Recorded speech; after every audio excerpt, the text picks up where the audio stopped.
What's up, legends? Benchmark is back, and today I'm going to give you an analysis and insights on each game, as well as my best picks for today. So buckle up, I've done the homework. Let's hit these and stack these wins.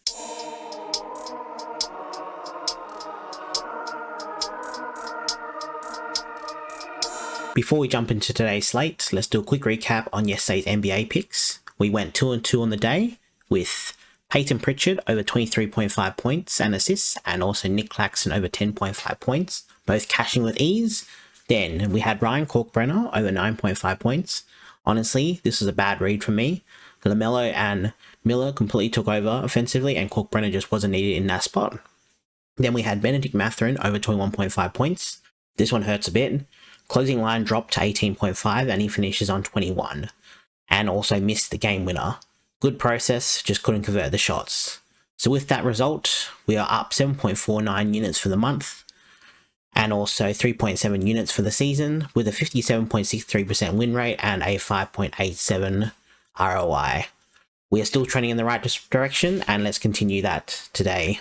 So if you want to get access to all these picks earlier than YouTube, the links in the description below will get you into premium for just a minimum of $7.99 per week. And with our main sports coming up, now is honestly the best time to jump in. And as always, I use PropsMadness, the best tool out there for player prop analysis. If you want to try it out for yourself, there is a link in the description down below. They'll get you a nice discount on your first month. So let's get through these picks. So heading to the first game of the day between the Spurs and the Pistons, and I'm liking two picks here.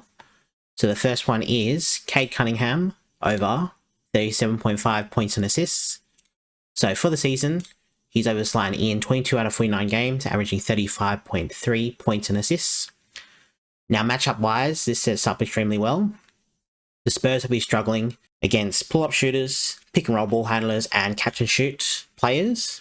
And that's exactly where Cade does most of his damage. With the Pistons basically at full strength, I'm expecting this game to stay competitive and should lock Cade into his full minutes load. So when Cade versus teams that are struggling against pick and roll ball handlers and he plays at expected minutes, he is over this line in 6 out of 11 games, averaging 37.6 points and assists. And also if you change the filter from pick and roll ball handlers to pull-up defense, he is over this line in 9 out of 12 games, averaging 39.4 points and assists. Pretty much clears this line in two different types of gameplay. And Cade Cunningham for over 37.5 points and assists is my first official play. Then for the next pick that I'm liking is Duncan Robinson over 2.5 threes. So for the season, he's over this line in 34 out of 53 games, averaging 3 threes per game. He generates most of his threes from catch and shoot plays, and the Spurs allow the 11 most catch and shoot threes. So when Robinson versus below average defense for catch and shoot threes, he is over this line in 20 out of 29 games, averaging 3.3 threes per game. The only reason why this isn't a main play for me is the Spurs do allow the 13th fewest threes, but we all know Robinson's role. He loves to shoot threes, and he can shoot them whenever he wants to. So Duncan Robinson for over 2.5 threes is a very strong lean of mine. Then for the Spurs side of the ball, I'm liking Dylan Harper for under 10.5 points. So for the season, he is over this line in 28 out of 46 games, averaging 11.3 points.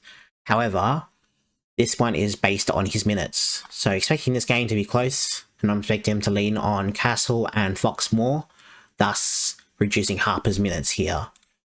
Expecting him to play between at least 10 to 20 minutes here, nothing more. If he does play more, then this bet is pretty much cooked. So when Harper does play between 10 to 20 minutes, he's only over this line in 6 out of 17 games, averaging 7.9 points. On top of that, the Pistons allow the second fewest points within 10 feet of the basket, where Harper likes to score 70% of his points, and that's all he does. Just drives the rim and tries to get those easy layups. Bit risky for this one, but Harper under 10.5 points should be a nice play today. That was pretty much it for the Pistons and the Spurs game. Heading to the Kings and the Grizzlies. And I'm liking two plays here again. So, Ty Jerome over 17.5 points. is the first play that I'm liking. So he's over this line in 5 out of 7 games, averaging 19.3 points from 33.5% usage rate.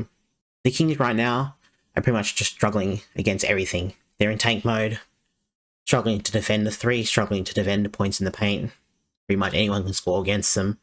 And with a 33.5% usage rate, he should definitely go over this line pretty easily. So the main players that Tydrome likes to score from is from transition, isolation plays, and also within the non-restricted area, where, like I was saying before, the Kings are leaking points too. Not only usage, volume alone also puts him over. So Tydrome over 17.5 points is my second official play. Then for the other play that I'm liking is GG Jackson over 16.5 points and assists. So for the season, he's only over this line in 9 out of 34 games, averaging 11.4 points and assists. This was before the Grizzlies pretty much went into tank mode. So since then, he's over this line in 6 out of 10 games, averaging 18 points and assists. So when Tydrome isn't on, GG Jackson is pretty much the second main player. He has a usage rate of 20%, which is high enough for this sort of game. He loves to score within 10 feet of the basket, where he scores 86% of his points, and the Kings allow the most amount of points in this area. In what should be a fast-paced game and a very poor defensive game, GG Jackson over 16.5 points and assists is a nice little strong lead of mine. And then, for the third and final pick that I was liking here, was Maxime Reynaud over 15.5 points. So for the season, he's only over this line in 9 out of 50 games, averaging 10.1 points. But again, this was before the Kings went into tank mode.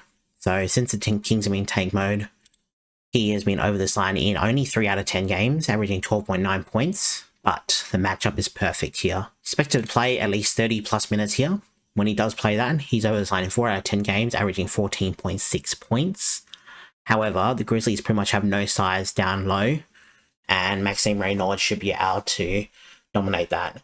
As you can see, 10 out of the last 15 players that play a similar role have gone over their line, their closing line, 29% more than what it is. Maxime Reynaud for over 15.5 points is a nice little strong lean. Not only that, they are mainly using him and Keegan Murray as a main force, as they want to get more times into their rookies and rookie/young players and get them up. And then finally, for the last game of the day, between the Jazz and the Rockets, nothing else really liking here. Obviously, you could look at players like Alperen Sengun and Thompson. Sengun should have a nice game here, but it just depends on the minutes. Depends on how long Jazz can stay competitive for. And then obviously Amen Thompson with the very easy matchup in all 3 areas, points, assists, and rebounds. Expecting him to score or Jabari Smith to score. And then from the Jazz side of the ball, Lauri Markkanen over 18.5 points. If he does get confirmed, I reckon that line is pretty low, but that line will skyrocket up once he's confirmed. So the best thing to do is take him now, and if he does get ruled out, the worst thing it is avoid. So that's pretty much it for today's picks and leans. If you're enjoying the content, smash that like button, drop your favourite play in the comments, and subscribe if you haven't already. Until next time, stay safe, good luck with your bets, and I'll catch you in the next video. Laters.